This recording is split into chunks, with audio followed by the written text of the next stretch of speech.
Very big story right now. The latest round of talks between the United States and Iran have concluded. Special Envoy Steve Witkoff and President Trump's son-in-law, Jared Kushner, reportedly, quote, disappointed by the morning session, according to reporting from Axios. Oman is mediating these negotiations and says technical talks are set for next week in Vienna, the home of the UN's nuclear watchdog, the IAEA. We spoke to their director here, Rafael Grossi, last week about what all of that would look like. Now, President Trump sending what he calls a huge armada of U.S. warships. It is the largest assembly of war power from the United States since before the Iraq War. Just take a look at what this looks like in terms of what these waterways are full of with American firepower right now.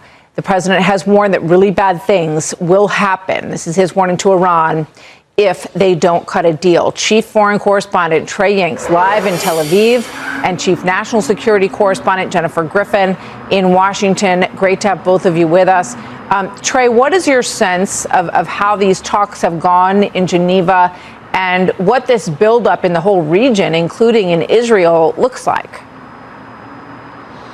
Martha, good afternoon. It's a great question. And according to Oman's foreign minister, the man who was mediating these indirect conversations today in Geneva, Switzerland, there was significant progress made, and technical details, according to the foreign minister, are going to be discussed next week in Austria. We have heard this cautious optimism before, and that's why you see this massive military buildup across the region. And here in Israel, officials preparing for the possibility that war erupts in the days ahead. And so while there is initial optimism, and the Iranians are telling their state media outlets that they will go back to the capital of Tehran and discuss the technical details, there is still a tension in the air across the Middle East, understanding that if these talks fail, the region is headed into conflict.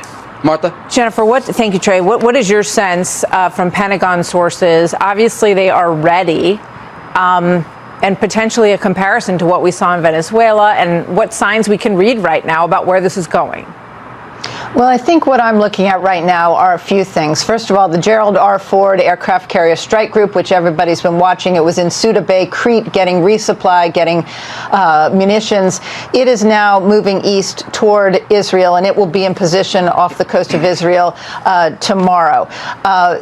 Then we also have the F-22s. The F-22s, another squadron, was moved on Tuesday from Lakenheath in the UK to Israel. It's the first time F-22s have ever been based in Israel, and it suggests that that is a location that they would be safer than if they were at other locations across the Gulf, where typically the U.S. would keep its warplanes. So there is a positioning of assets so that if the president takes a decision following these talks, a decision that the talks have failed, then there would be a massive air and naval campaign that would likely target not only the three sites, nuclear sites that they targeted last summer, but also the IRGC.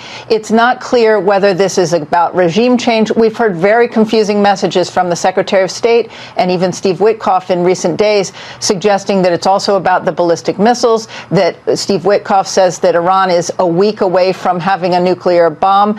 That is not the case based on intelligence people that I know who are familiar with the intelligence. But a lot of confused messaging. All eyes still are on Geneva and now Vienna next week for those talks with the IAEA. All right. Well, great to have you both on board covering this story. And it's one we're watching very closely, obviously, to see what comes next. Jennifer Griffin and Trey Yingst, thank you very much. Good to see you both. Hey, Sean Hannity here. Hey, click here to subscribe to Fox News.